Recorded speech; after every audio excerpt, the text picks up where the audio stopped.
Yo, como é que é, people? Sejam muito bem-vindos ao canal Mas Student. O meu nome é Daniel Respeito, o seu professor de Física. Nessa época em que nós produzimos conteúdo para que você, caro aluno, faça exame de forma relaxada. E hoje nós vamos falar acerca das leis de Newton. Sem mais enrolações, vamos à aula.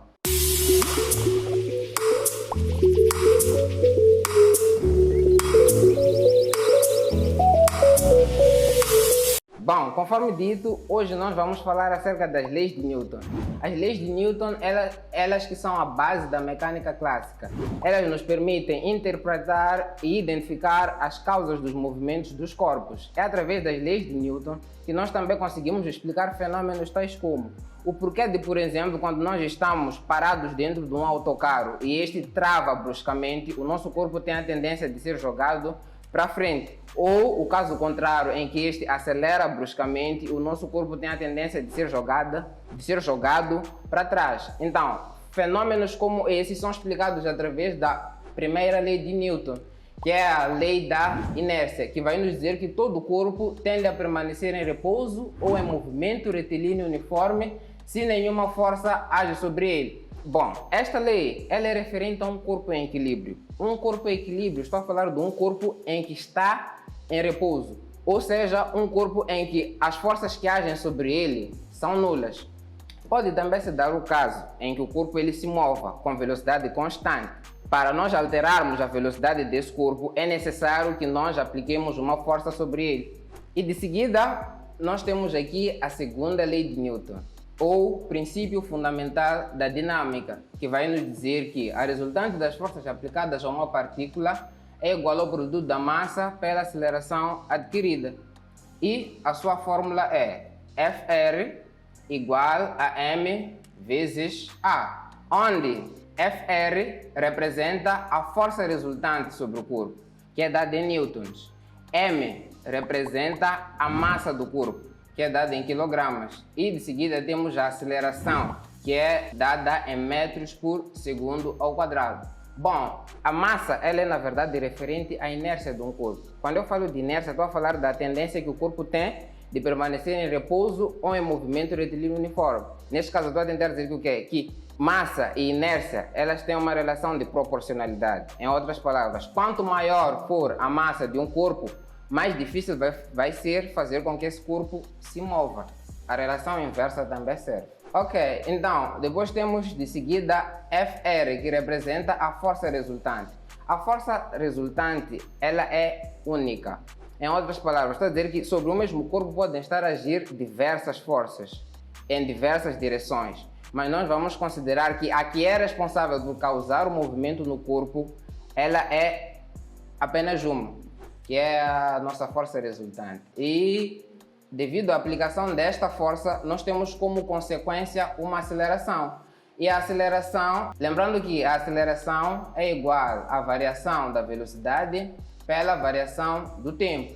Neste caso, nós percebemos que o que é? Que quando a velocidade do corpo não varia, nós não temos aceleração. E, consequentemente, sobre este mesmo corpo, nós consideramos que não há nenhuma força agindo sobre ele. E aí voltamos à primeira lei de Newton, que vai nos dizer que o corpo permanece em repouso ou em movimento retilíneo uniforme. Movimento retilíneo uniforme que tem a ver com velocidade constante, ou seja, velocidade que não altera.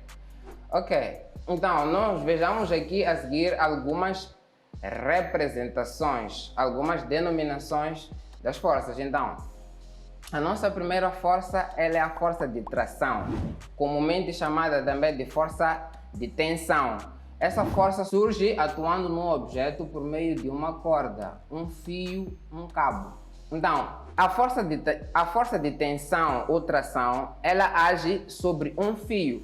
O que quer dizer que se nós temos, por exemplo, um fio sustentando um dado corpo, como o exemplo aqui presente, a força de tração nós representamos aqui sobre a corda. A força de tração é mais ou menos como se fosse o quê? A resistência que a corda ela oferece para não se rebentar. E de seguida temos a força-peso. A força-peso que é a força que a Terra exerce sobre os corpos em sua superfície. Bom, essa força aqui, ela age sobre todos os corpos que se encontram na superfície da Terra.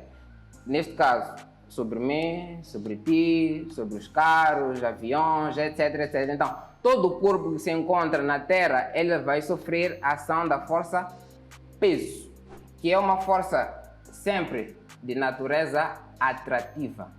Então, o peso, conforme eu estava a dizer, é igual a m vezes g, onde g é a aceleração de gravidade.